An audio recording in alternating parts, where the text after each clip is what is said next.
वह चतुर्भुजधारी को ढूंढा करता था।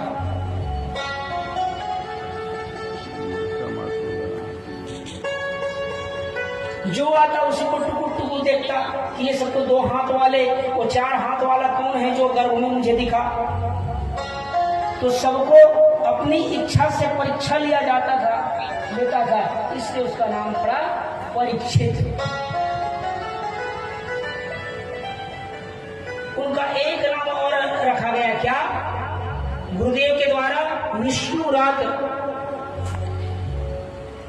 भगवान विष्णु की कृपा से गर्भ में जिसकी रक्षा हुई, इसलिए उनका नाम रखा गया विष्णु रात।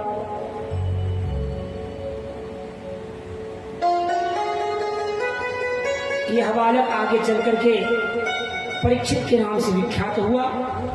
समय आया, एक दिन विदुर जी तीर्थ यात्रा करते हुए आए। पांडवों ने उनका बड़ा भव्य स्वागत किया, सम्मान किया। रात्रि का समय आया और एकांत पाकर के विदुर जी धृतराष्ट्र से मिलने के लिए गए। प्रणाम किया, अग्रज हैं, राजा थे। विदुर जी पूछे, महाराज कैसे हैं आप? कुशल है सब, मंगल है? पांडव लोग ठीक ठाक से आपकी सेवा कर तो रहे ना? धृतराष्ट्र ने पांडवों की जब बात आई तो प्रशंसा के पुल बांध दिए महाराज। धृतराष्ट्र कहते हैं, अरे भैया विदुर, इतनी सेवा तो मैं अपने दुर्योधन आदि 100 पुत्रों के द्वारा भी मैंने सोचा नहीं, ना अपेक्षा रखता था कि मेरी इतनी सेवा करेंगे, पर मेरे पांडव मेरी बड़ी सेवा करते रहे हैं। भोजन बने तो सबसे पहले भीमसेन भोजन लेके हमें खिलाने आता है, हमें खिलाने के पश्चात भोजन पाते हैं। प्रातः काल जागते ही सबसे पहले हमें दंडवत करने आते हैं, प्रणाम करते हैं, उसके बाद अपनी दिनचर्या पे जाते हैं। मेरा बड़ा सम्मान है यहाँ। अपने पुत्रों से जो अपेक्षा नहीं थी उससे बढ़कर मुझे प्राप्त हो रहा है। विदुर जी बोले, आप भी गजब कर दिए महाराज। अब भी थोड़ी बहुत शर्म बची है कि नहीं, कि शर्म भी बेच खाए आप। जिनकी महिमा गाते आपको लज्जा भी नहीं आती, उन्हीं पांडवों को मारने के लिए कितने कुचक्र रचे, कितने षड्यंत्र किए, और आज उन्हीं पांडवों के टुकड़ों पर कुत्ते की तरह पड़े पड़े पूंछ हिला रहे हो। शर्म नहीं आती?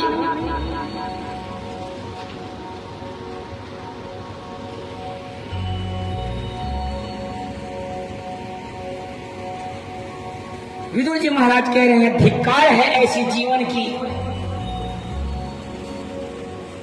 ये भला कोई जीवन है?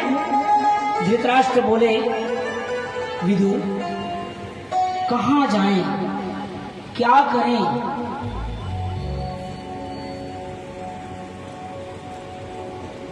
इस अवस्था में, वृद्धावस्था में नेत्र भी दिखाई देते नहीं, किसके शरण में जाएं, कहां पर जाएं? अब कुछ सूझता नहीं। विदुर जी बोले, अगर थोड़ी बहुत पश्चाताप हो तो हमारे साथ चलो। विदुर जी की बात पहले तो नहीं मानी धृतराष्ट्र ने, आज तुरंत मान ली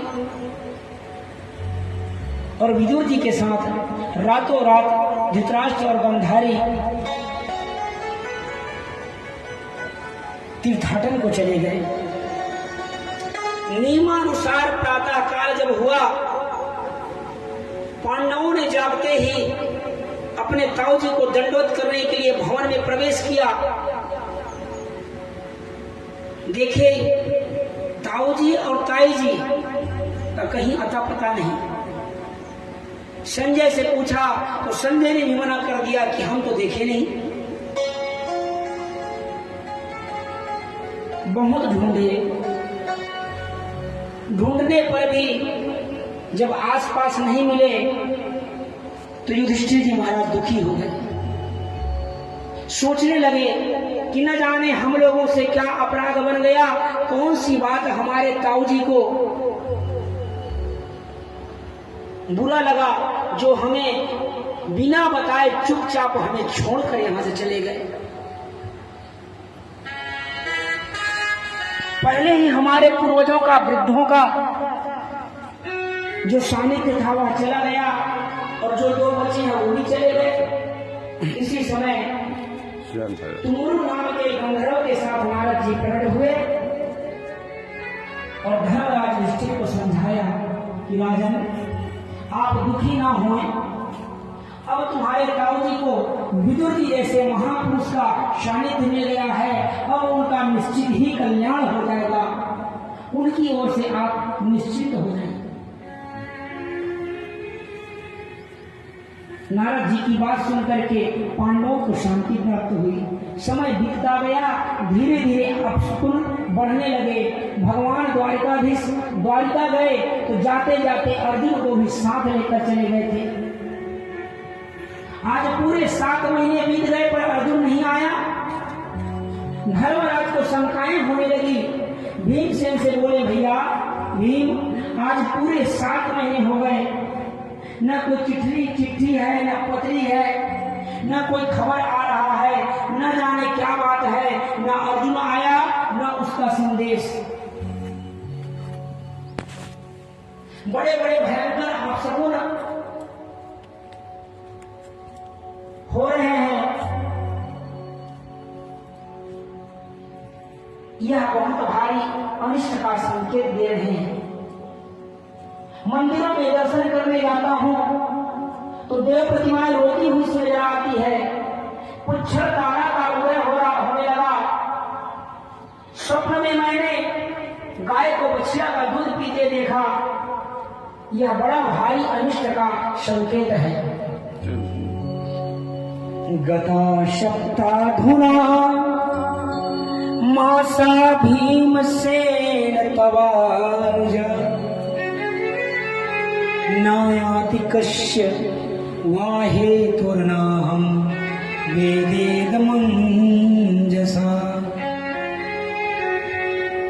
7 महीने हो गए अर्जुन को गए हुए, लौटकर क्यों नहीं आया? क्या बात हो गई? नहीं आना था तो संदेश ही भेज देते। भीम और युधिष्ठिर के मध्य जैसे ही चर्चा हो रही थी,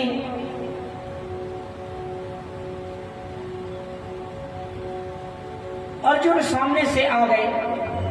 अर्जुन को आते देखे तो पांडव दौड़ पड़े। अरे अर्जुन, कैसे हो?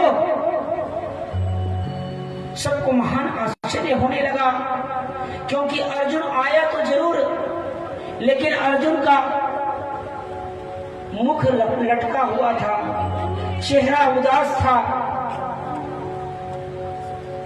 आंखों से अश्रुपात हो रहे थे।